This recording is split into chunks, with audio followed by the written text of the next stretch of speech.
Electric vehicles. I mean, I can't go past this report today. Fascinating analysis. It's by a mob that's specialist in this area. They did the report in and around the election campaign. It has now been released publicly. It says everything we highlighted here.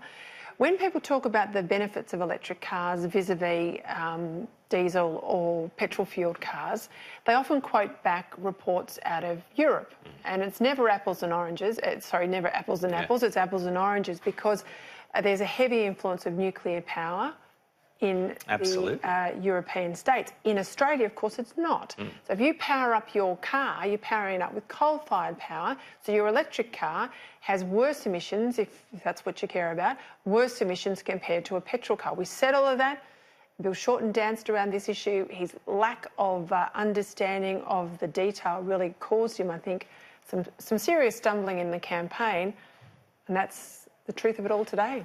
Exactly, and so much of this is just common sense. You mentioned common sense, but so much of it which was debated, and I think the Australian public recognised, just the common sense of the Australian public said this stuff doesn't add up. Because, of course, an electric car has to get its energy from somewhere. So the left seem to think that if you plug it into the wall and you don't physically see stuff coming out of the back of it, then it's emissions-free. But it's not. Electric cars aren't emissions-free. Electric cars are draining electricity from the grid. As you say, in Europe, much of that grid is nuclear, or in places like Norway that they often talk about, there's a lot of hydroelectricity there because it's this massive mountainous region with fjords and so on.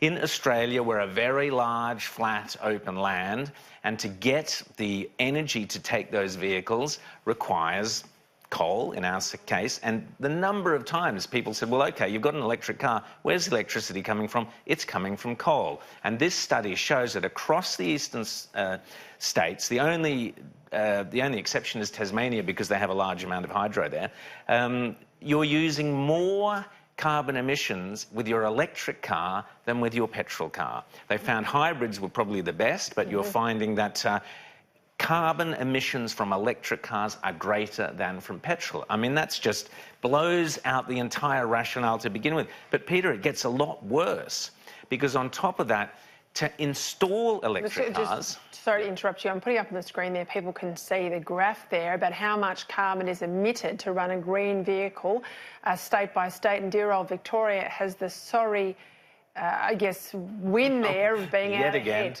Being out ahead, sorry. What a surprise. And so the infrastructure needed to power electric cars, again, this is common sense. If you've seen them plugging into these things, you go, OK, well, you can only go so far. Where are you going to plug in? So in order to get the infrastructure for electric cars at vast expense, billions of dollars. $7 billion. Yes, that Bill Shorten never mentioned. And then worse, this is the really, really disingenuous thing about the whole thing, Peter, is we had Anthony Albanese, Bill Shorten, all of them out there saying, oh, well, look at Norway, look at Denmark, look at places like this. And saying, well, if they can do it, so can we. Forgetting, of course, as we said, that their electricity is completely different. But worse than that, do you know what they do? They've rigged their taxes so much that a Hyundai i30, which is one of the most common and popular cars here in Australia, costs about 20 grand here.